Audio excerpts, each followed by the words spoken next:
Halo, perkenalkan saya Olivia Zahra. Di sini saya akan menjelaskan mengenai two-step flow theory. Two-step flow theory atau model komunikasi dua tahap adalah teori komunikasi yang dikemukakan oleh Paul Lazarsfeld, Bernard Berelson, dan Hazel Goddard pada tahun 1944. Teori ini menjelaskan bagaimana informasi dan opini dipindahkan dari media massa ke khalayak melalui pemuka pendapat atau opinion leader. Menurut teori ini, proses komunikasi terjadi dalam dua tahap, yaitu tahap pertama melalui pemuka pendapat dan tahap kedua melalui pengikut pendapat. Dalam tahap pertama, informasi dan opini dari media massa dipindahkan ke pemuka pendapat dan opinion leader.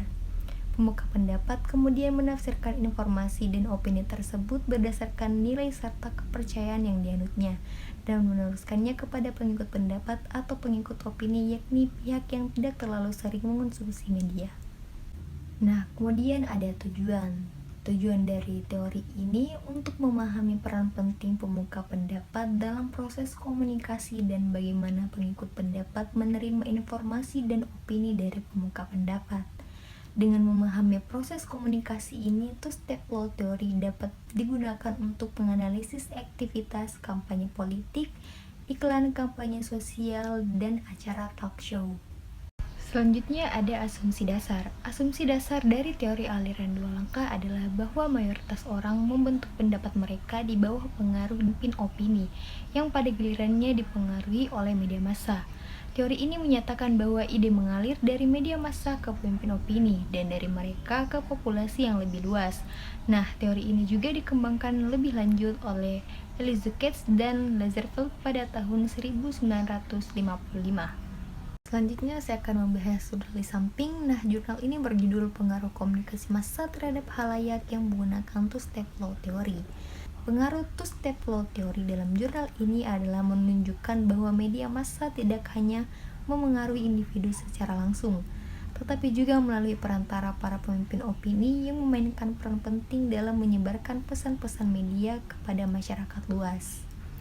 Dengan demikian, two-step flow theory memberikan pemahaman yang lebih komprehensif tentang bagaimana pengaruh komunikasi massa dalam audiens terjadi, dalam memperhitungkan peran penting para pemimpin opini dalam menyebarkan pesan-pesan media kepada masyarakat luas. Nah, jurnal selanjutnya yang berjudul Komunikasi Words of Mouth dalam bidang pemasaran sebuah kilas balik teori. Nah, dalam jurnal ini juga memakai two-step flow theory. Two-step flow theory memiliki pengaruh yang signifikan dalam pemasaran, terutama dalam proses word of mouth. Teori ini menjelaskan bahwa opinion leaders memainkan peran penting dalam memengaruhi penerima pesan, sehingga memengaruhi proses word of mouth dalam pemasaran produk. Dengan demikian, teori ini memberikan pemahaman yang penting dalam memahami bagaimana word of mouth dapat terjadi melalui proses komunikasi yang melibatkan opinion leader sebagai perantara antara media massa dan penerima pesan. Hal ini menunjukkan bahwa teori two-step flow theory ini memiliki dampak yang signifikan dalam strategi pemasaran yang mengandalkan word of mouth sebagai salah satu metode teori. Nah, gambar di samping adalah contoh kegiatan dari two-step flow theory. Yang pertama ada kampanye sosial tentang penanggulangan kekerasan terhadap perempuan dan anak. Para aktivis menyampaikan pesan tentang cara penanggulangan korban kekerasan melalui pendekatan kepada audiens, sehingga audiens dapat menanggapi dengan positif informasi yang diberikan oleh para aktivis. Isi pesan tersebut benar-benar hal yang diperlukan, karena para aktivis biasanya mendapatkan berita dari sumbernya langsung atau melalui media.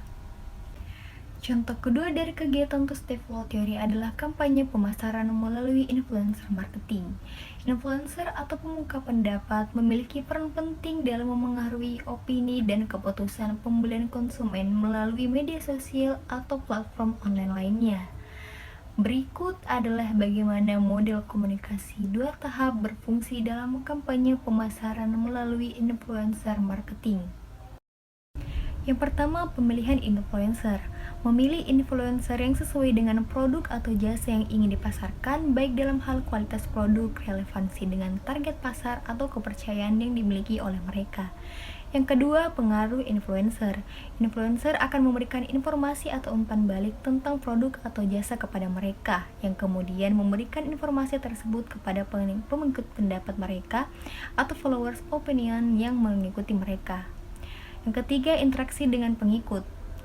Pengikut pendapat influencer menghubungkan informasi yang diberikan oleh influencer dan mungkin memberikan umpan balik atau memberikan informasi lebih lanjut tentang produk atau jasa tersebut.